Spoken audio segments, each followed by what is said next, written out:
grew up with alcohol as far as parties go in high school and go get drunk on the weekends, but wasn't supposed to. So it wasn't something that we did regularly. It wasn't until I was into my late 30s that alcohol really became a thing for me. And it wasn't until many years later I found out alcohol could be a very bad thing for me. And I really, the one thing alcohol does is it plays to everyone's insecurities. It is like a magnifying glass on your insecurities. And if you have any slight insecurity, it's going to blow those up and make them the biggest thing in your life. And honestly, it was the insecurities that brought me down, because everything from my being a redhead, being adopted, all that stuff was still bouncing around in my head. I know in a couple episodes back, you guys talked about having imposter syndrome, right? Big time imposter syndrome, because at this time I had a thriving career. I was doing really good. Everyone was looking up to me. I was holding big callings in the church, but I was only doing these things because that's what I was taught to do. And it wasn't the passion inside me. So I think some of it came from me trying to discover myself, and mixing alcohol with that wasn't necessarily the best thing, because it was an introduction to it. I didn't understand what a poison it is and what it does to affect decision-making process. And, they say one drink in, your decision-making process is degraded 50%. Wow. So you're already making half your decisions wrong, Well, damn. I did not know that. And Alcohol made a lot of wrong decisions. I thought I was doing pretty good after my one drink. goodness. Me too. That's why I ordered another one. no good story starts with a salad, right? It always starts with alcohol. We're enjoying some salad together. I got to the point where alcohol just was not a good thing for me. And Mindy talked about it on our last episode and kind of led up to that. So do I continue this at this point? Go for it. You guys. So yeah, I behaved very badly. Nothing really ever got physical between us, but it got violent in the way that I like to throw things. I like to break things. That was my release, if you will, right? But very intimidating, very scary to be around, all that stuff. And then when Mindy and I got to the point, and if you haven't watched the last episode, now you're going to have to go back and learn about short legs and what it can do to a marriage. But yes, we got to that point where Mindy had finally got to the breaking point. She had the strength, and she broke off, and she moved out. And so what do? I'm going to go hit the bar as hard as I can. And I just get plastered that night. So much so that the bar closes down, and then I'm driving home, and I pull through Jack in the Box, and I pass out in the drive-thru with my foot only on the brakes, my car's still in drive. And I just passed out there. I woke up to a bunch of people around my car pounding on the windows and yelling at me. So I simply, go up, I place my order. I didn't know how long I'd been gone, but now that I think about all the people around me, it must have been a while that I was passed out. So I placed my order. I go up to the drive-through window, pay for it, pull out. All I see are flashing lights. So while I was passed out, they had called the cops. And so I got my very first and only DUI of my life. Spent a night in jail, which is a humbling thing. Those who have had the opportunities to sleep in a jail one night or not sleep in a jail overnight knows exactly what I'm talking about. And I was faced with a decision at that point, and I actually went to the bar after I got out of jail, because what else do you do at 9 a.m? But go down to the garden where all your friends are hanging out. And I called my buddy, and he's like, "Where you at?" I said, "I'm at the wine and beer garden." He said, "What you doing?" I said, "I'm just getting ready to have a Corona." He says, "Why don't you not do that?" It's a good friend. Yeah. It's a really good friend. Yes. Very so good, Brian. I didn't. And so 4 years ago, I threw away my last full Corona. And at that point, kind of made a decision. Obviously, if you've ever been through a DUI, you know you have to go through your AA. You have to go through all these classes. And I was so drunk, I got to go through the extended class, kind of the graduate program, if you will.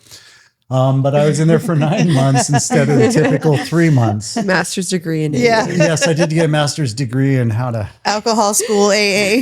Yes. I'm glad we can laugh about this now. Thankfully. But I actually Yeah. enjoyed going to the AA meetings. I went to every single one of them in person. You could do them online, but I went to every single one of them because I listened and I started to hear my life repeated week after week, story after story. Then I realized that this isn't nothing new that I'm going through. This is a blueprint for stereotypical alcohol abuse, right? So it really made me kind of do some self-reflection and go, okay, maybe I am the problem. So through that, I was at this point living on my own. Mindy was living on her own. And essentially we were still really friendly. And we had 2 little Jack Russells and we shared custody. We both traveled for work a lot. I was living in my motorhome. She had her apartment. Never had And- an apartment. House. I'm sorry. She had her Get that house. straight. There's a difference. Yeah. She had her house and we'd take the dogs back and forth. And we still had a good relationship. And every once in a while we'd start to go to dinner and start the whole dating process over again. And that went on for about a year, I think, before we tried to give it a shot again and put it back together. Before you move back in. Before I moved back in, Yeah. and we let the RV spot at Pachanga go. Right. And even then, I mean, yeah, let the and like, yeah, even at then, that was hard for me. That was really hard. It was scary. That was a big leap of faith for me. It had only been a bet. year. Yeah. It had only That's a been true year. testimony Yeah. to your guys' love and your relationship. Because Yeah. it's got to be a 100%. part like of a 1% like that would go through It's something like 2%. that. Yeah. 2%. Yeah. Yeah. Sheesh. And you know what? The 2% insane. really, the 2%'s not like about being like the 2%, the elite club. It's the characteristic of what it takes of a person who follows through, who looks at themselves, makes a reflection and actually takes the action to make the changes. Right. That's the 2%. Yeah. That's how few, you know what I I mean? know. We all say, I'm going to stop drinking on Monday, or I'm going to start my diet on Monday. I'm going to, but few of us ever really do that. And that's what that's reflecting to. And he did. So Yeah. that's where I was like, he is the 2% that actually comes around. I mean, I was asking his friends if he was narcissistic. Do you think he's narcissistic? Like, seriously, I know you've known him a long time. I'm really confused here. Like, Because you weren't seeing the true real him. I didn't know what I was seeing after. Yes. No, I knew him. It was like, remember, I saw the normal Jim, the man I fell in love with.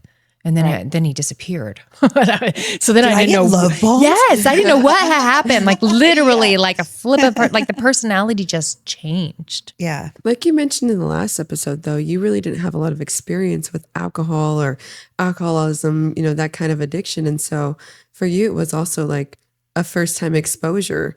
And I'm sure that was hard to navigate. I mean, not knowing what to do. It's hard to navigate anyway. Well, I didn't Yeah, it recognize just it. made it 10 Yeah. times worse, especially. I didn't recognize it. And I did the number one thing you should not do, which was don't fight with a drunk person.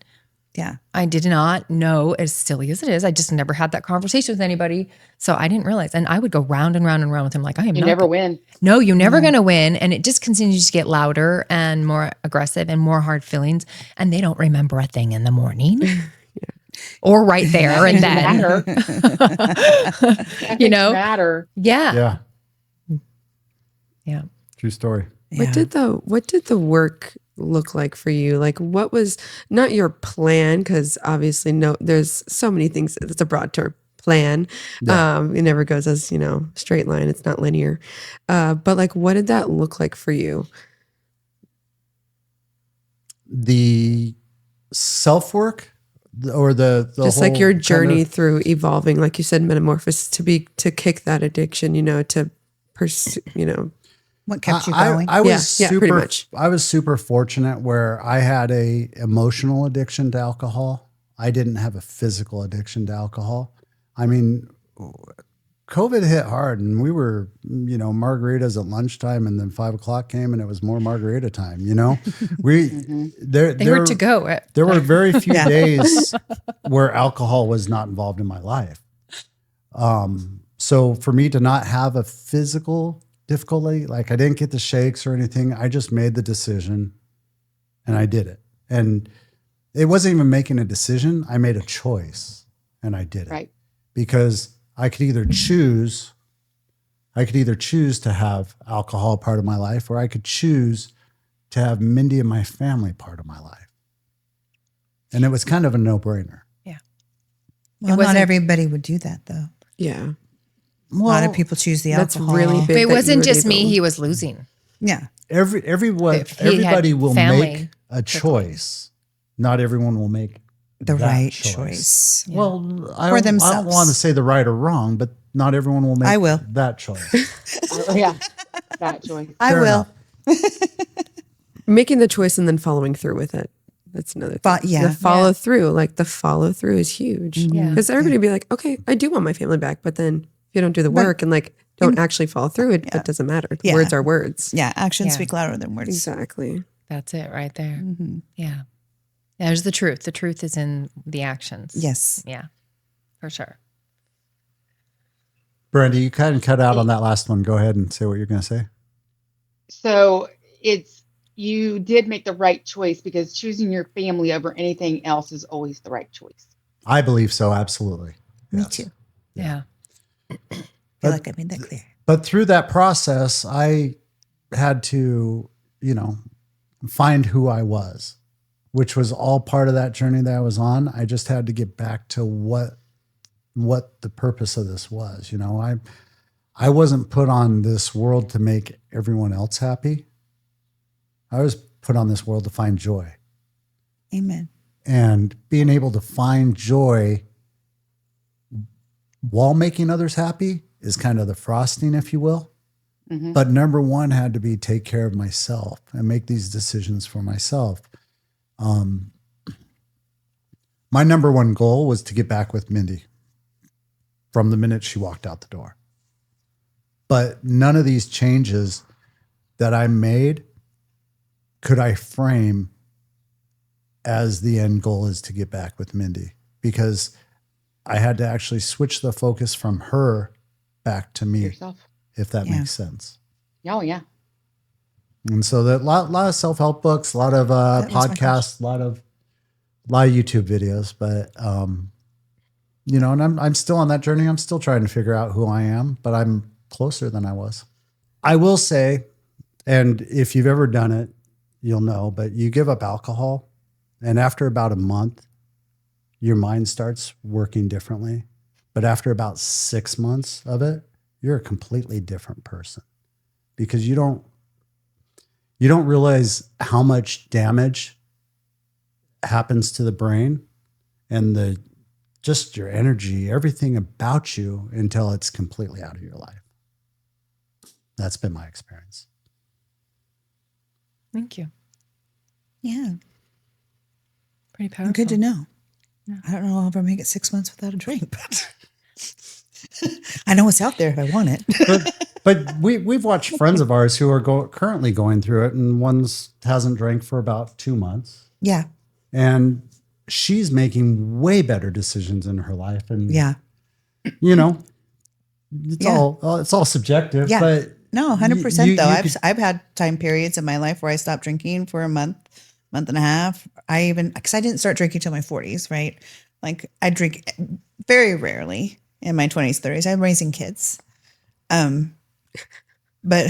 No, I didn't either. I didn't drink in front of my children. I didn't do that. But when I was in my 40s, and woohoo, party time was on for Kelly. And I forgot where I was going with this, but because I'm thinking back, like, oh yeah, sobriety felt great, but yeah, you do have like that different mindset and stuff. But I have had periods where like I kind of stopped for a while, and I could tell my energy level went up.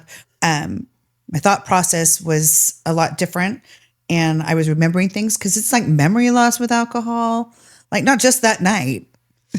Before it's just kind of like you notice a totally different cognitive level that you can get to. So and it's lovely to be there. It's like, oh wow. I think this is good for me to hear from my perspective, because I've always struggled with how do you let yourself, like, how do you get there, right, to where it becomes so much of your life. I've never been a big drinker, like it's good for me to hear from this perspective, and our audience to hear, for those that don't like understand how you actually even get to that point where it starts controlling you. Yeah. Yeah, because he wasn't controlled by it as much as like it wasn't I gotta have it. It's gotta have 5. But it controlled his mood, absolutely, and it controlled everybody around him. We were on eggshells. Yeah. So for sure. Yeah. And that's the thing about it, isn't I didn't know. I couldn't even fix something. I had no idea. I was ignorant. So. Yeah, it doesn't control him, but there are a lot of people that it does. It did though. It controlled him. Yeah. Well, like it wasn't like he had to have, he had to have it. It didn't control him. I need a snap physically, but there are people that it literally it gets to a point where it physically does control them. Right? They can't go a day without it. Yeah. Yeah. Would you say that you've forgiven yourself? Oh, that's a great one, Ellie. That is a great question. I have, because again, I am of the mindset that we kind of reinvent ourselves every 7 years. It's that comes from, I was listening to a podcast, and it was interviewing this couple, and they were in their 90s, and they were talking about marriage and how they survived. And he goes, well, we've been married. I think they were married 70 some odd years, 75 years is what it was. Wow. And they're like, how have you done it? He goes, well, I haven't been married to the same woman all 75 years. I've technically been married to about 10 and a half. That's of awesome. them. 10 and a half different women across that span of time, because we're supposed to evolve, right? We're not evolve and change supposed to be the same people. And, I watch people, friends of mine in relationships, and they're like, well, she's totally changed. She's a totally different person. Well, why are you still the same person then? Yeah. Right? Yeah. If you're still the same person, you haven't grown, you haven't changed, you haven't stretched yourself. And that's kind of my belief. So yeah, that was that gym. I've had 2 other gyms since then. Right. And you got to let that stuff go. And today is today.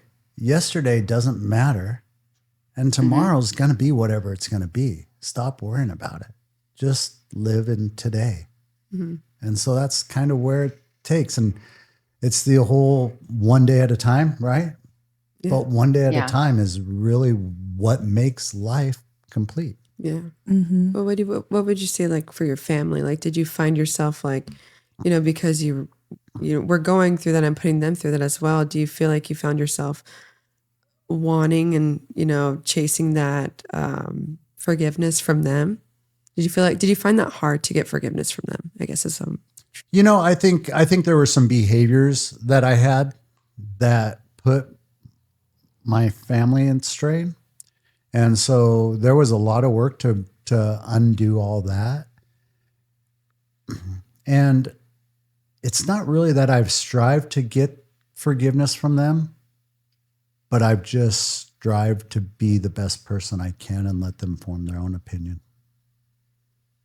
Forgive yourself. That's huge. Yeah. Yeah. And he's pretty great. Yeah. He's doing pretty great. Thank you. See, you did it now. All right, you made me cry. Sorry. Allie. Allie girl. Sorry.